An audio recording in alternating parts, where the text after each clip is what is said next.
White Lotus 2 has way more sex. I've asked to come and watch some of it. I mean, they said it's a closed set, but I was able to get in.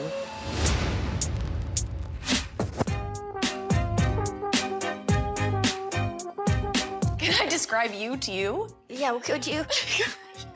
Well, Tanya, I think she means well. I think she wants to be loved. Yeah. And you want that with Greg. With anybody. Yes, with anyone, not just Greg. Hey, where are you going? Oh, don't you want me to wash up first? It's hot out. I got swamp crotch. He's always thinking of me. Our characters are very similar, actually. We both are very self-involved in our own kind of pity and problems. And we aren't self-aware of how we kind of fit into the big picture of life. I think I'm much more self-aware than you. You think Tanya's self-aware? Well, I mean, I think when you're older, you can be a narcissist, but still know your incredible limitations. And I think when you're young, you don't even know they exist. I completely agree with that. I think that Portia thinks that she's not the problem. But here she is in Sicily, and she's just been told to get lost and basically not be an assistant anymore. But she takes it like the end of the world. I didn't tell you to stop being an assistant. I still want you to do everything. I need all of your help. I'm not dismissing you at all. I want you to stay close, because I might need you. But just lay low and not come out of your room, okay?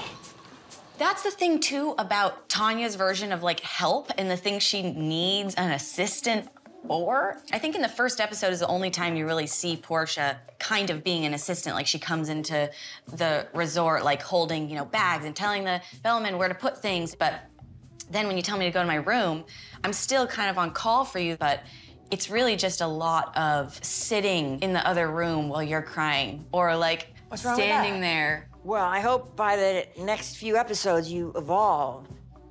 Yeah. You think there's hope? I certainly hope so, because your lack of appreciation for anything is just true. Very entitled. Yeah.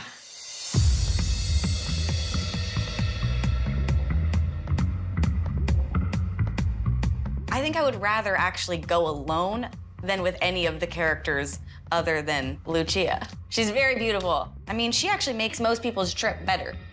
Chi ha quante valigie? Welcome to the White Lotus in Sicily. E magari si sta trasferendo in Italia.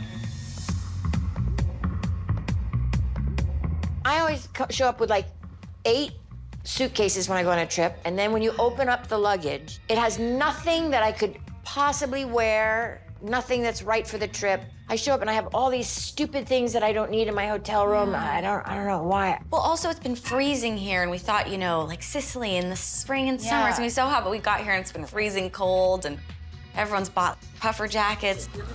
Well, I love the desert, like a deserty mountain to hike. I don't know if that's the most popular opinion for vacation, but I feel most at home in the desert. I want to always go where everything is ancient. You know, I want to stay in some really old castle. Haunted. When someone says like, "Oh my God, Jennifer, we're gonna go to this place.